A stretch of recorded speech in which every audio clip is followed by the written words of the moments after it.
Halo, Assalamualaikum warahmatullahi wabarakatuh. Perkenalkan, nama saya Laila Aura Marcelina dari kelas 12 MIPA 7. Tujuan saya membuat video ini adalah untuk menceritakan novel sejarah yang saya baca yang berjudul Pak Dirman Memimpin Perang Rakyat Semesta yang diterbitkan oleh Yayasan Wiratama 45 Yogyakarta dan ditulis oleh MSS Tarjo.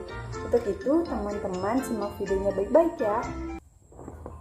Siapa sih yang tidak kenal dengan pahlawan satu ini? Jenderal Besar TNI Raden Sudirman adalah seorang perwira tinggi Indonesia pada masa Revolusi Nasional Indonesia. Pak Dirman adalah bapak TNI yang mencerminkan tauladan seluruh anak buahnya karena kejujurannya, kesederhanaannya, dan juga karena ketegasan serta keteguhan pendiriannya. Bapak Jenderal Sudirman lahir pada tanggal 24 Januari 1916 di Kabupaten Purbalingga dan wafat pada tanggal 29 Januari 1950 di Magelang.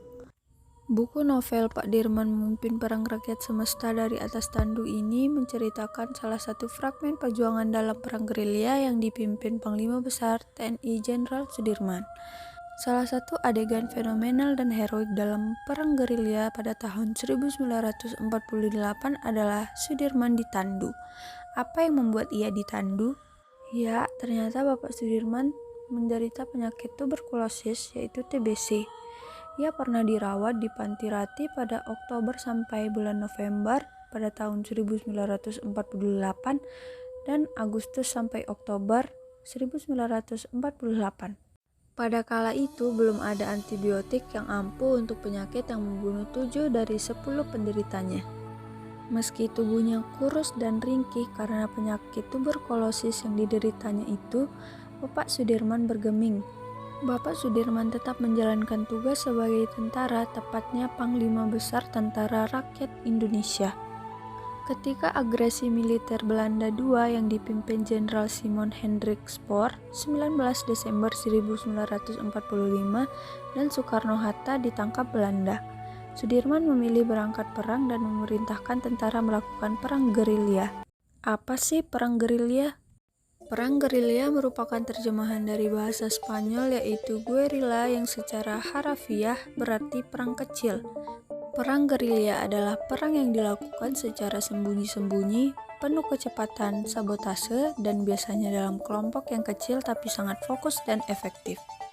Rute yang dilewati oleh Bapak Sudirman yaitu Keraton Yogyakarta, kemudian ke Playen atau Gunung Kidul, kemudian Wonogiri, Kediri, Gunung Wilis, Goliman, Bajulan, Banyutowo, Sedayu, Pringpus, Sobo atau Pacitan, dan kembali ke Yogyakarta. Perjalanan perang gerilya itu membutuhkan waktu selama 7 bulan, dari 19 Desember 1948 hingga awal Juli 1949. Adapun jarak tempuh yang dilalui sepanjang 693 km. Wah, banyak sekali kan? Dengan satu paru-paru, beliau pimpin perang gerilya selama 7 bulan melintasi lereng lembah Gunung Sawah Kampung Hutan Panas Hujan. 5 hari tak bertemu makanan layaknya di meja makan. Prediksi Pak Dokter, Pak Dirman tak akan bertahan lebih dari 3 bulan dengan sakitnya. Semangat pantang menyerah demi negara dan ketawakalan beliau kepada Allah lah yang membuktikan bahwa 7 bulan dapat beliau lewati dengan tanpa gangguan kesehatan yang dikhawatiri para dokter. Semangat kemerdekaan yang didasari Undang-Undang Dasar 1945 dan proklamasi didukung perjuangan suci beliau untuk Indonesia yang merdeka seutuhnya membuatnya kuat melawan sakit untuk tetap berjuang melawan Belanda. Ya, semangat itulah yang perlu kita contoh dan diterapkan di kehidupan berbangsa dan bernegara sekarang ini. Namun, Pak Dirman hanya bertahan selama 7 bulan sebelum sang saka merah putih membalut tubuh beliau untuk diantarkan ke liang kubur pada tanggal 29 Januari 1950 di usia yang sangat muda untuk seukuran Panglima Jenderal. Saat rangkaian pemakaman beliau, para tokoh-tokoh militer, pemerintah, sipil, dan rakyat yang berduka atas meninggalnya beliau dengan sangat ramai dan hikmat mengantar putra Pertiwi menuju tempat istirahatnya yang terakhir.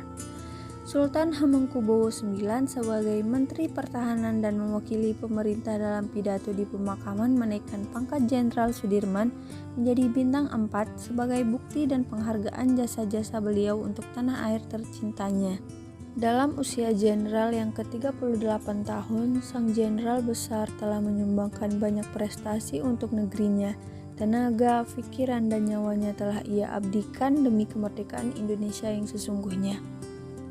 Terima kasih Bapak Jenderal Sudirman atas jasa-jasanya. Semoga kami bisa meneruskan perjuanganmu. Mungkin itu saja yang dapat saya sampaikan pada video kali ini. Lebih kurangnya mohon maaf apabila ada kesalahan. Wassalamualaikum warahmatullahi wabarakatuh.